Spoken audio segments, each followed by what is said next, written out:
எதிர்வரும் ஜனாதிபதி தேர்தலில் சுயேட்சை வேட்பாளராக களமிறங்கும் ஜனாதிபதி ரணில் விக்ரமசிங்கவுக்கு ஆதரவாக பாராளுமன்ற உறுப்பினர் அங்கஜன் ராமநாதன் தனது ஆதரவாளர்களுடன் கலந்துரையாடலில் ஈடுபட்டார். யாழ்ப்பாணம் சுன்னாகம் பகுதியில் உள்ள அங்கஜன் ராமநாதனின் மக்கள் தொடர்பாடல் அலுவலகத்தில் நேற்று மாலை குறித்த கலந்துரையாடல் இடம்பெற்றது. இந்த 3 கிழமையில நாங்கள் மக்கள் பக்கம் நின்றுதான் வேலை செய்யறோம். உங்களுடைய தேர்தலுக்கு உங்களுக்கு வாக்களிக்க சொல்லி அடுத்த மாசமே அந்த தேர்தல் வரும்.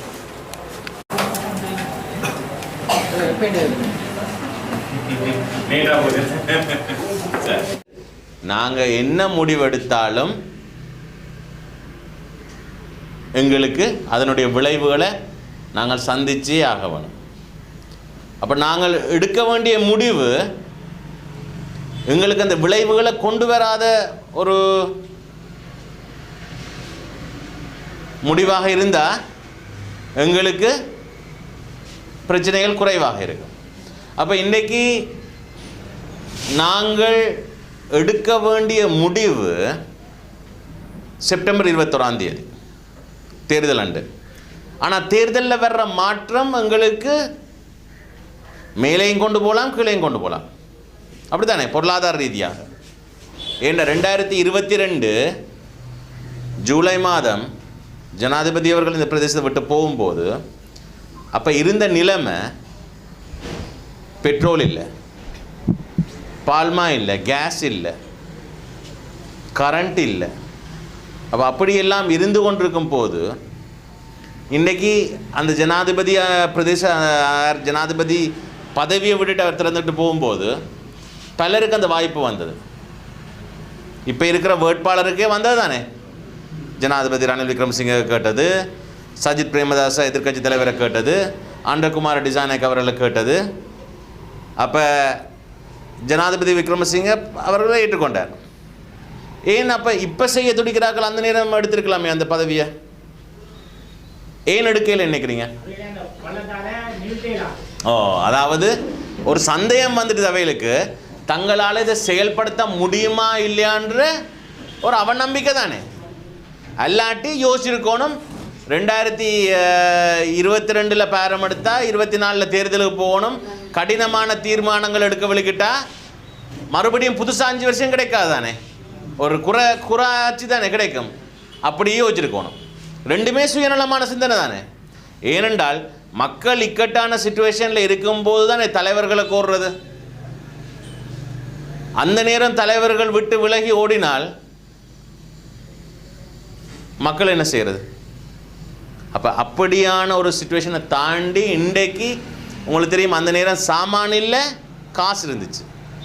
இப்போ சாமான் இருக்கு, காசு இல்லை. ஏன் காசு இல்லை? வரிச்சுமை, அதாவது வாழ்க்கை சுமை அதிகரிச்சிட்டு. ஆனால் வாழ்க்கை சுமை ஏன் அதிகரிச்சிருக்கு? பொருளாதார நெருக்கடியிலேருந்து வந்து சில மறுசீரமைப்பு செய்தபடியா. ஏன் மறுசீரமைப்பு சிலதில் செய்ய வேண்டி வந்தது? சர்வதேச நாணய நிதியம் சில நிபந்தனைகளை போட்டது. இப்போ உதாரணத்துக்கு ஒரு வீடை பார்ப்போமே. உங்களோட வீட்டு தலைவர் வீட்டு தலைவி வருமானங்களை கொண்டு வருவினார், உழைச்சி வந்து செலவுகள் இருக்குது தானே. சில நேரம் இக்கட்டான சூழ்நிலை வரும்போது வருமானத்தை விட செலவு அதிகரிக்கும் போது நாங்கள் சில கடனை வாங்குவோம், ரோல் பண்ணுறது தான். ஆனால் வாழ்க்கை முழுக்க ரோலிங்லேயே போக முடியுமா? போகல தானே. அப்போ சில நேரம் வாழ்க்கை தலைவரும் குடும்பத் தலைவரும் குடும்ப தலைவியும் என்ன சொல்லுவினோம், ஒரு தீர்மானத்தை எடுப்பினார். தங்களோட பிள்ளைகளை ஒழுங்காக நாங்கள் வருமானத்துக்குள்ளே வளர்த்து சிலவை குறைச்சி சில விஷயங்களை தியாகம் செய்து சில கடினமான தீர்மானங்களை எடுத்து இன்றைக்கு எங்களோட பிள்ளைகளுக்கு நல்ல பெருமதியை சொல்லி அவர்களை வெல்ல வைக்கிறதுக்கான சகல முயற்சிகளையும் எடுக்க வேணுமென்றதை யோசிப்பினான். அந்த கடினமான சில முடிவுகள் என்று சொன்னேன். அதுதான் சர்வதேச நாணய நிதியம் வச்சிருக்கிற நிபந்தனைகள். என்ன? வரியை கூட்ட சொல். வரி கூட்டாமல் ஒரு நாட்டுக்கு நிதி மூலம் வரி, ஒரு வீட்டுக்கு வருமானம் வேலை செய்து வர மாதிரி நாட்டுக்கு நிதி மூலம் வந்து வரி. அப்போ வரியே இல்லாமல் இந்த நாடு முன்னேறுமா? இல்லை, கடைசி வரைக்கும் வாய்ப்பே இல்லை. இன்றைக்கு வெளிநாட்டு கடன் வருதாங்களுக்கு இல்லை. அப்போ நாட்டு வரியை வச்சுக்கொண்டு தான் நாட்டை நடத்த வேண்டிய தேவை இருக்குது. அப்போ யாரும் வந்து வரியை குறைப்போம் என்று சொல்கிறதுக்கு முடியாது. எதிர்க்கட்சி தலைவர் ஒரு விஷயத்தை சொல்கிறார், 20,000 ரூபாய் சகல பெண்களுக்கும் ஒவ்வொரு மாதமும் கொடுக்க போவதா? நடைமுறை சாத்தியம் இல்லாத கதைகளை கதைக்கிறதுல இன்னைக்கு எங்களை சனத்தை முட்டாளாக்க கூடாதுன்றது சிலருக்கு விளங்குல. ஏனண்டா சனம் தெளிவாக இருக்குது. என்ன தெளிவு? நாங்கள் இதுவரைக்கும் இப்படி இலவசங்களால் தான் இன்றைக்கு நாடு குட்டிச்சோராக இருக்கு. நாடு குட்டிச்சோரானதால எங்கட எதிர்காலம் குட்டிச்சோராக இருக்குது என்றதை ஏற்றுக்கொள்றோம் தானே. அப்போ மறுபடியும் யாரும் ஒருவர் வந்து நாடை மறுபடியும் அந்த பாதையை கொண்டு போகிறதுக்கு நாங்கள் விட முடியுமா? இல்லை. இப்போ இன்றைக்கு வெளிநாட்டு கடன் வராட்டி, வெளிநாட்டு கடன்கள் வரமாட்டுதுண்டா என்னண்டு இந்த 20,000 மாதம் மாதம் கொடுக்க முடியும்? என்னண்டு 20,000 மாதம் மாதம் என்னண்டு கொடுக்க முடியும்? அதுதான். அப்போ 20,000 கொடுக்குறேன்டா வெளிநாட்டு கடனையும் இல்லாமல் உங்கள்கிட்ட எடுத்து தானே உங்கள்கிட்ட கொடுக்கணும். மக்கள்கிட்ட வரி பொருட்களோட விலையை கூட்டி தான் மறுபடியும் கொடுக்கணும். அப்போ அது சாத்தியமா? மறுபடியும் வாழ்க்கை சுமையை கூட்டுறது தானே. அப்போ இந்த நேரம் எங்களுக்கு தேவை இருக்கிற நிலைமையை பாதுகாக்கணும். என்றால் பறக்கிறதுக்கு ஆசைப்பட்டு இருக்கிறத கைவிட்டோமோ எல்லாம் தலைகளாக போகலாம். என்றால் செப்டம்பர் 21 எங்களோட வாழ்க்கையை மாற்றக்கூடிய ஒரு தீர்மானம். ஏன்? புதிதாக ஒரு ஜனாதிபதி வந்தால் ரிஸ்க் இருக்குது 50-50. ஓமா இல்லையா? அவர் வந்து 2 வருஷம் 3 வருஷம் பழகிறதுக்குள்ள நாடு மறுபடியும் ஒரு அறகலையை நோக்கி போக முடியும். ஏன்னா இன்னும் ஒரு விஷயம் எங்களுக்கு ஊர்ஜிதமாகுது. அந்த நேரம் மக்கள் புரட்சி நடந்தது, பொருளாதார நெருக்கம் நடந்தது என்றாலும் சர்வதேசத்தினுடைய தலையீடு அந்த அறகலையில் இருந்ததுன்றதை பலர் ஒத்துக்கொண்டிருக்கிறேன் தானே. இப்போ மறுபடியும் புதிதாக ஒரு ஜனாதிபதி வந்த இப்போ இந்த 2 வருஷத்துக்குலாம் அவங்க செய்யலை. அப்படி நாடும் ஓகே போகுது. புதிதாக ஒருவர் வந்து பழகும் போது மறுபடியும் அப்படி ஒரு நெருக்கடி வரைக்க சர்வதேசத்தினுடைய தலையீடு இருந்து இப்படி ஒரு அறகலையை வந்து நாங்கள் மறுபடியும் கஷ்டப்படுவோமானால் யோசிச்சு பாருங்க. கோவிடுக்குள்ள 2 லாக்டவுனுக்குள்ள கஷ்டப்பட்டு 3 மாதம், பொருளாதார நெருக்கடிக்குள்ள ஒரு 6-8 மாதம் கஷ்டப்பட்டு சேமிப்பை தாண்டி கடனுக்கு வந்து இனி கீழே போகிறதுக்கு இடம் இல்லை. அப்போ மறுபடியும் ஒரு பிரச்சனை வருமானால் அதை தாங்கி கொள்ளக்கூடிய சக்தி எங்கள் யாருக்குமே இல்லை. அப்போ நாங்கள் என்னென்ன அந்த ரிஸ்க் எடுக்கிறது இல்லை. அதாவது புதிதாக ஒரு ஆள் வந்த வாய்ப்பு இருக்கு தானே. அதுதான்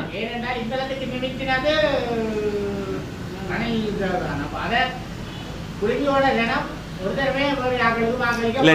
நீங்கள் சொல்கிறது நான் 100% ஏற்றுக்கொள்கிறேன். அது இங்கத்தையான நிலவரம். ஆனால் தென்பகுதியில் வெளி மாவட்டங்களை நாங்கள் பார்க்கத்தானே வேணும். இன்றைக்கு ஒரு விஷயத்தை கேட்குறேன். 2019 திட்ட தெளிவாக ஒரு வெற்றியாளர் முதலே தெரியும் எங்களுக்கு. 6 மாதத்துக்கு முதலே ஒரு ஜனாதிபதி இவர் தான் வெல்றதுக்கான அதிக வாய்ப்புன்றது தெரிய வந்தது. அப்படியான ஒரு தெளிவு இந்த முறை இருக்கா? இல்லை. அப்போ இந்த முறை தென்பகுதியில் வாக்குகள் பிரியுது, மும்மணி போட்டேன்ற அளவுக்கு கதை இருக்குது. அதை விட நான் கிட்டத்தட்ட 4-5 பெரும் வேட்பாளர்கள் இருக்கிறேன். அப்போ இந்த வாக்குகள்லாம் பிரியும் போது என்ன நடக்க போகுது? இல்லை, வடகிழக்கு வாக்குகள் எல்லாம் சேர்ந்து தீர்மானிக்கக்கூடிய ஒரு சக்தியாக மாறக்கூடிய வாய்ப்பு இருக்குது. அப்போ ஒரு விஷயத்தை நாங்கள் அறியணும், மட்டுமட்டாகத்தான் இருக்குது. அப்போ மட்டுமட்டாக இருக்கும்போது சொற்ப வாக்குகள் எங்களோட வேட்பாளர் துளைஞ்சா தோத்தா நாங்கள் கட்டில் படுத்து கொண்டு யோசிக்க வேண்டும். பருப்பு சாப்பிடேக்க அந்த 3 கிழமை கொஞ்சம் கஷ்டப்பட்டு வேலை செய்திருந்தா ஒரு 50 வாக்கை மாற்றியிருந்தா நாங்கள் இன்றைக்கு எங்களோட பிள்ளைகள் நாங்கள் கஷ்டப்பட தேவையில்லை. ஆகவே நான் சொன்னதை போல் நாங்கள் லைட்டாக எடுக்கலாதானே இந்த வெற்றியை. நாங்கள் இது வாழ்க்கை பிரச்சனை, எங்களுடைய தனிப்பட்ட ரீதியில் நாங்கள் பாதிக்கப்படுவோம். இதால் ஒவ்வொருவரும் பாதிக்கப்படுவோம். அப்போ இதை லேசாக எடுக்க முடியாது. நாங்கள் சகல வீடுகளிலும் இந்த விஷயத்தை நாங்கள் விளங்கப்படுத்தி ஒட்டுமொத்த வடகிழக்கு வாக்குகளை ஜனாதிபதி ரணில் விக்ரமசிங்கே கொண்டு போய் சேர்ப்பது ஊடாக மட்டும்தான் எங்களுடைய இருப்பு, எங்களுடைய தற்கால சூழ்நிலையை பேணுவதற்காக, இன்றைக்கு எங்களுடைய பிள்ளைகளுக்கு ஒரு நல்ல எதிர்காலம் வரணும்னா இன்றைக்கு நிலைமை நாட்டினுடைய போகணும். உங்களுக்கு தெரியும், நாங்கள் எல்லாம் சாதகம் பார்க்க நாங்கள் இருந்துட்டு சாதகத்தில் சொல்லுவினோம் சுக்கிரதிசை அடிக்க போகுது, குருச்சந்திர யோகம், அது இதெல்லாம் சொல்லினோம். ஆனால் என்ன வந்தாலும் நாடு நாசமாகி போனால் நாங்கள் என்ன உழைப்பை போட்டாலும் என்ன கடன் முயற்சி எடுத்தாலும் எந்த பயனும் இல்லை. அப்போ நாட்டினுடைய நிலைமை அடிப்படை பேணப்பட்டால் நாங்கள் போடுகின்ற கஷ்டமான முயற்சி உழைப்பு எல்லாம் பலன் தரும். ஒரு விஷயத்தை நான் கேட்குறேன், ஜூலையில் 2022 நாங்கள் பெட்ரோல் லைனில் கியூவில் நிற்க 2 நாள் 3 நாள் நிற்க பெட்ரோல் பவுசரை கேட்டுனாங்களா, அரசியலமைப்பு மாற்றத்தை கேட்டுனாங்களா? என்னத்தை கேட்டுனாங்க? பெட்ரோல் பவுசரை தான் கேட்டுனாங்களே. அடிப்படை தேவை பூர்த்தி செய்யப்பட்டால் தான் நாங்கள் இலக்கை நோக்கி போக முடியும். அப்போ இன்றைக்கு அடிப்படை தேவைன்றது அவசியமானது, அதுதான் எங்களோட ஃபவுண்டேஷன். அப்போ இன்றைக்கு ஒரு சிலர் சொல்லினோம் பகிஷ்கரிக்க சொல்லி, தேர்தலே வேண்டாம், போட்டு வாக்கே போட வேண்டாம். அதுதான், அது எத்தனை தரம் நாங்கள் ட்ரை பண்ணிட்டோம். ரெண்டாவது, நாங்கள் ஒரு அழகான வரியல் ஒன்று இருக்குது, நாங்கள் அரசியலில் தலையிடாட்டி அரசியல் எங்களோட வாழ்க்கையில் தலையிடும். அப்படித்தான் 2022 நடந்தது. வாக்களிக்க வேணாம்னு சொல்லி வாக்களிக்காத ஆக்களுக்கு பரப்பு சாப்பிட இல்லையா? எல்லாரும் சாப்பிட தானே. அப்போ நாங்கள் இந்த நேரம் குறைஞ்சபட்சம் இந்த இருக்கிற நிலைமையை பேணணும் என்றால் வாக்களிச்சே ஆகும். இன்னும் ஒரு சிலர் சொல்லினா பொது வேட்பாளர். இன்னைக்கு பொது வேட்பாளர் என்று சொல்லிக்கொண்டு வார இந்த விடயம் முதல் தடவையா நடக்குது? பல தடவையில் நடந்திருக்கு. போன தேர்தலில் கூட சிவாஜிலிங்கம் ஐயா பொது வேட்பாளர் நின்றார். அதுக்கு முதல் கஜேந்திரகுமார் அண்ணனுடைய அப்பா குமார் பொன்னம்பலம் ஐயா இருந்தார். இப்போ அதனூடாக கிடைக்க முடியாத இதை நாங்கள் இப்போ புதிதாக வந்திருக்க வேட்பாளரோடாக கிடைக்க முடியும் என்று சொல்றது எவ்வளவு சாத்தியம்? ரெண்டாவது, உங்களுக்கு தெரியும் என்ன பெரும்பான்மை இல்லை இருக்கிற வேட்பாளரில் யாரோ ஒருவர் தான் வெளில போயினோம். குறிப்பாக எங்களுக்கு தெரியும் இப்போ எல்லாரும் பேசிக்கொண்டிருக்கிறது மும்மணி போட்டி தான். அப்போ இந்த 3 தாண்டி நாங்கள் வேறு யாருக்கோ ஆதரவு கொடுக்க போகிறோம்டா எங்களோட வாக்க செல்லா வாக்காக்க கொண்டு போகிறதுக்கான ஒரு முயற்சி இல்லோ, அல்லது யாரோடைய நிகழ்ச்சி நிரலுக்காக யாரோ வேட்பாளராக கூட இருக்கலாம், அவையோட நிகழ்ச்சி நிரலுக்காக எங்களோட வாக்க செல்ல வாக்காக கொண்டு, அதாவது வடகிழக்கு வாக்கு தீர்மானிக்க முடியாத வாக்குகளாக மாற்றுறதுக்கு, ஏன் தீர்மானிக்கிற சக்தி எங்கள்கிட்ட வரக்கூடாதுன்றதுக்காக சிலருடைய யுக்தியாக கூட இருக்கலாம். அப்போ நாங்கள் இந்த நேரம் இதுகள் எல்லாத்தையும் அவதானமாக யோசிக்கணும். ஏனெண்டா உங்களுக்கு தெரியும், நான் இந்த தீர்மானத்தை ரணில் விக்ரமசிங்க அவர்களுக்கு ஆதரவு அளிக்கணும் என்று யோசிக்கும் போது நான் தமிழ் மக்களுடைய பிரச்சனைகளை நான் ஒரு கோரிக்கை கடிதமாக வைத்து ஜனாதிபதி அவர்களை என்னுடைய அலுவலகத்துக்கு கூப்பிட்டேன். இதில் கொஞ்சம் பேர் அங்கேயும் வந்திருந்த போது தமிழ் மக்களுடைய விடயங்கள் எல்லாத்தையும் நான் முன் வச்சேன். அவருக்கு ஒரு கடிதமாக கொடுத்தேன். அவர் அதை ஏற்றுக்கொண்டு தான் என்ன அது சார்ந்து செய்திருக்கிற விடயம் கூட என்னோட பேசினார். அதையும் தாண்டி நான் அந்த கடிதத்தை கௌரவ எதிர்க்கட்சி தலைவர் சஜித் பிரேமதாஸ் அவர்களுக்கும் கொடுத்தேன். அவரும் ஏற்றுக்கொண்டார். ஆனால் இருவரும் 2 விஷயத்தை, அதாவது தமிழ் மக்களுடைய பிரச்சனையை தீர்ப்பதுக்கு ஒப்பிட்டிருந்தாலும் ஓமென்று சொல்லியிருந்தாலும் நாடு நல்லா இருந்தால் தான் இந்த தமிழ் மக்களுடைய பிரச்சனையை தீர்க்க முடியும். அப்போ நாடு நல்லாக யார் வைத்திருப்பார்கள் என்று பார்க்கும்போது கடந்த 2 வருடம் மூச்சடைக்கக்கூடிய இடைவெளி கிடைச்சது எங்களுக்கு ஒரு நம்பிக்கையை தருது. 2வது விஷயம், இந்த நேரம் பொருளாதார நெருக்கடியை தீர்க்கக்கூடிய திறன் யார்கிட்ட இருக்குன்னு பார்க்கும்போது வேட்பாளர்கள் மத்தியில் ஒன்று கௌரவ ரணில் விக்ரமசிங்க அவர்களுக்கு இருக்கிற வயது, அவருக்கு இருக்கிற அனுபவம், இருக்கிற அரசியல் ஞானம், அதையும் தாண்டி இந்த 2 வருஷம் காட்டியிருக்கிறார்.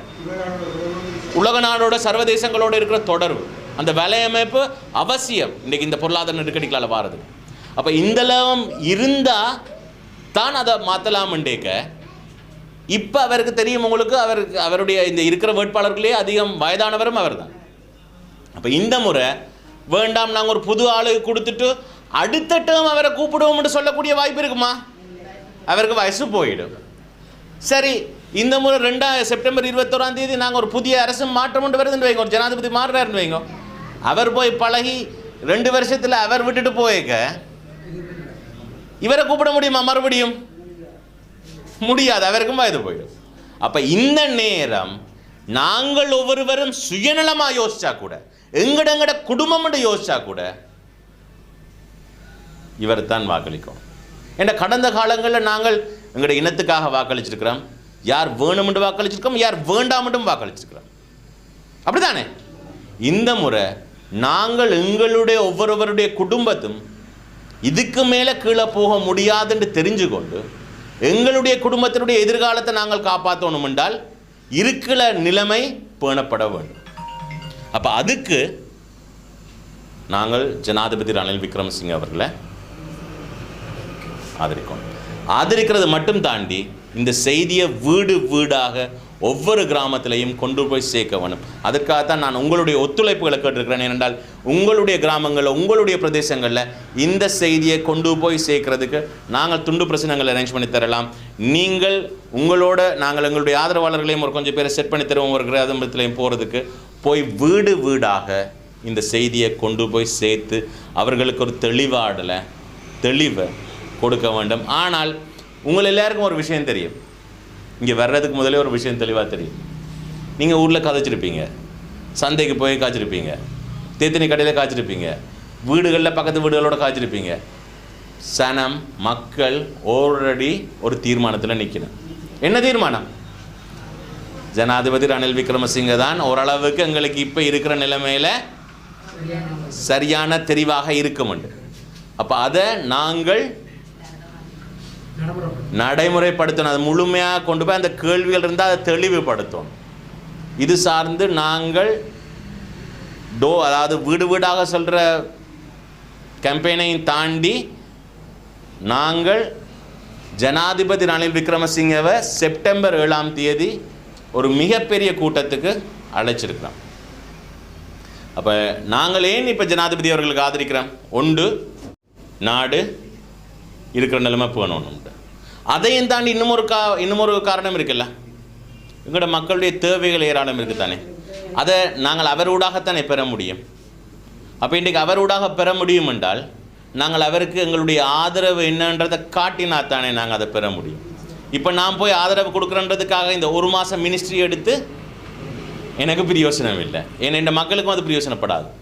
அப்போ நான் இந்த தேர்தலுக்கு பிறகு தான் அதை நான் டிமாண்ட் பண்ணி கேட்கணும்டா. இன்றைக்கு நாங்கள் மக்களுடைய ஆதரவை நான் அவருக்கு காட்டியே ஆகும். அப்போ உங்களுக்கு தெரியும், இந்த அபிவிருத்தி வேலை திட்டங்களுக்கெல்லாம் நிதி தந்திருக்கிறார். அதை இன்னும் பல மடங்கு ஆக்கணும்டா நாங்கள் அவருக்கு இந்த ஆதரவை காட்டி, எங்களுடைய பலத்தை காட்டி அவரை வெல்ல வச்சு ஆகவே வேண்டும். இப்போ அதற்கான கடும் முயற்சியில் நாங்கள் ஈடுபட்டிருக்கிறோம். இந்த வருகின்ற 3 கிழமை உங்களுடைய நேரங்களில் கொஞ்சம் அவகாசங்களை எங்களுக்கு ஒதுக்கி இந்த வீடு வீடாக போய் இந்த மக்களுக்கு இந்த செய்தியை தெரிவிக்கிறதுக்கான உதவியையும், செப்டம்பர் 7 மிகப்பெரிய கூட்டம் ஒன்று இருக்குது உடுப்பட்டி கொலின்ஸ் மைதானத்தில், அதற்கான பஸ் அரேஞ்ச்மெண்ட் எல்லாம் இங்கே இருந்து உங்களுக்கு செய்து தரப்படும். அதையும் தாண்டி சுன்னாகத்தில் 2 கூட்டங்கள் 2 கூட்டங்கள் ஏற்படுத்தப்பட்டிருக்கிறது, பெரிய கூட்டங்கள். ஒன்று அங்கே 3 இல்லை 3 டைம் தந்திருக்கோம், 2 டைம். ஒன்று குப்லான் பக்கம், ஒன்று இணுவில் பக்கம். அப்போ அந்த பிரதேசத்தை சார்ந்த ஆட்கள் எல்லாரும் அங்கே வரக்கூடிய மாதிரி நாங்கள் அங்கேயும் பஸ்ஸுகள் அரேஞ்ச் பண்ணி தருவோம். இங்காலையும் அதே மாதிரி பஸ் அரேஞ்ச்மெண்ட் செய்திடலாம். ஏன் நாங்கள் இதை செய்கிறோம்னா எங்களுக்கு விருப்பம் உங்கள்கிட்ட ஒவ்வொருவர்கிட்டையும் கிராமத்துக்கு வந்து கதைக்கிறதுக்கு. ஆனால் இந்த காலம் பற்றாக்குறையாக இருக்கிறது. அப்போ 50 பேரை நான் ஒவ்வொரு கூட்டத்தில் சந்தித்தா கூட அந்த 10 கூட்டம் ஒரு நாளைக்கு செய்தாலும் பின்னேரத்தில் இந்த 4 மணி நேரம் எல்லோரும் வேலையில் இருப்பினோம், பின்னேரத்தில் செய்தாலும் 500 பேர் தான் சந்திக்க முடியும். ஆனால் நான் 2 கூட்டம் செய்தாலும், பெரிய கூட்டம் செய்தால் நான் அதிகமான ஆக்களை மக்களுக்கு போய் இதை கதைச்சு விஷயத்தை விளங்கப்படுத்த முடியும். அதே நேரம் நீங்கள் உங்களோட கிராமத்திலேருந்து அவர்களை கூட்டி வரும்போது நீங்கள் தெளிவில்லாத ஆக்களை அல்ல வேறு கட்சிக்கு வாக்களிக்கிறவர்களையும் கூட்டிக்கொண்டு வாங்க, வந்து கேளுங்க, அங்கே சென்ற கேள்வியை கேட்க சொல்லி. நான் தெளிவாகணும் அல்லது அவையில் தெளிவாகணும், நான் தயாராக இருக்கிறேன். என்கிட்ட கேள்வியை கேட்க சொல்லுங்க. அப்போ நான் பதில் சொல்லத்தானே வேணும். அப்போ யாராவது ஒரு ஆள் தெளிவாகத்தானே வேணும். அப்போ நீங்கள் அவர்களையும் கூட்டிக் கொண்டு வாங்க. அப்போ சொல்லுங்க. கண்டிப்பா கண்டிப்பா கண்டிப்பா.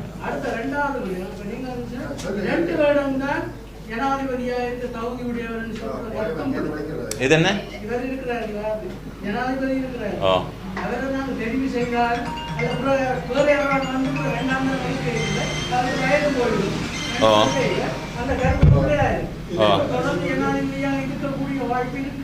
ஜனாதிபதி அவர்களுக்கு ஆட்சி காலம் முந்தி 6 வருஷம் இருந்தது. தற்போதைய அரசியலமைப்பின் அடிப்படையில் 5 வருடம் தான் காலம். ஆனால் கடந்த ஜனாதிபதி அவர்களுடைய ஆட்சி காலம் 2 வருஷமாக மாற்றப்பட்டது காரணம் அவருடைய சில பிழைகள், அது அரசியலில் நடந்த சில விஷயங்கள். ஆனால் ஒரு ஜனாதிபதி புதிதாக தெரிவு செய்கிறவருக்கு 5 வருட கால எல்லை இருக்கு. கண்டிப்பா இல்ல நான் சொல்ல வந்த பாயிண்ட் என்னென்றால், அவரை நாங்கள் தெரிவு செய்யாம விட்டோம் என்றால், ரிஜெக்ட் பண்ணினால் மறுபடியும் கூப்பிடும் போது அவருக்கு வயது போயிடும். அவருக்கு மறுபடியும் இந்த ஒரு ஆளா வந்து திருப்பி எல்லாம் செய்து கொண்டு போக வேண்டிய தேவை என்னதுக்கு இருக்கு? மக்களை ஒருக்கா காப்பாத்தினார், மக்கள் கைவிட்டுட்டோம்னா மறுபடியும் மக்கள்கிட்ட வேற போறாரு கூப்பிட்டா இல்ல தானே? நியாயம் தானே? நான் மக்களை ஒரு 2 வருஷம் அவர் காப்பாற்றி மறுபடியும் செய்யறதுக்காக வாரார் உங்கள்கிட்ட மக்களுடைய ஆணையை பெறுவதற்கு. மக்கள் வேணாம் என்று சொல்லிட்டா மறுபடியும் முயற்சி எடுப்பாரா? அப்ப நாங்கள் இந்த நேரம் அதை யோசிக்கணும். ரெண்டாவது நீங்க கேட்ட கேள்வி வாக்களிக்கிற முறைமை சிம்பிள். பேர்கள் முன்னுக்கு இருக்கும், சின்னங்கள் பக்கத்தில் இருக்கும், அதுக்கு பக்கத்தில் புல்லடி. ரணில் விக்ரமசிங்க அவர் பேர் இருக்கும், கேஸ் சிலிண்டர் தான் சின்னம், அதுக்கு பக்கத்தில் புல்லடி. நான் இதே முக புத்தகத்தில் பார்த்தேன். நான் ஒரு 2வது விருப்பு வாக்கு இருக்குது. ஆனால் 2வது விருப்பு வாக்கு நாங்கள், அதாவது 2வது 3வது வாராக்கள் தான் 2வது விருப்பு வாக்க யோசிக்கணும். 1வது வாரவருக்கு 2வது விருப்பு வாக்க பற்றி நாங்கள் யோசிக்கவே தேவையில்லை. தேவையே இல்லை. புல்லடி ஒன்று போட்டால் காணும் கேஸ் சிலிண்டர் செலுத்து. அதே நேரம் இன்னும் ஒரு விஷயத்தை யோசிங்க. நான் இந்த சமூக வலைத்தளங்களில் ஒன்று பார்த்தேன். அதாவது ஒரு ரணில் விக்ரமசிங்கன்னு போட்டு அவருக்கு போட்டால் தற்போதைய நிலை பேணப்படும். சஜித் பிரேமதாசான்னு சொல்ல எதிர்கட்சி தலைவருக்கு போட்டால் 2 வருஷத்தில் லைன் வரும். அன்றகுமார டிசாநாயக்காவுக்கு வாக்களித்தால் 8 மாசத்தில் லைன் வரும். அப்போ இதுதான் சமூக வலைத்தளங்களில் யதார்த்தமாக மக்கள் பேசுகிற விடயம். அப்போ நாங்கள் அதை தவிர்க்கிறதுக்கான வேலை திட்டங்களை முன்னெடுத்து கொண்டிருக்கிறோம். ஸோ நீங்களும் இந்த இடத்துல எங்களோட சேர்ந்து கைகோர்த்து இதை வெற்றிகரமாக எங்களுடைய வாழ்க்கையை உறுதி செய்கிறதுக்கு நீங்களும் நாங்களும் கஷ்டப்பட்டு தான் எங்களோட அடுத்த தலைமுறைக்கு நாங்கள் பட்ட கஷ்டம் படாமல் இருக்கிறதுக்காக முயற்சி செய்யணும் என்று கேட்டுக்கொண்டு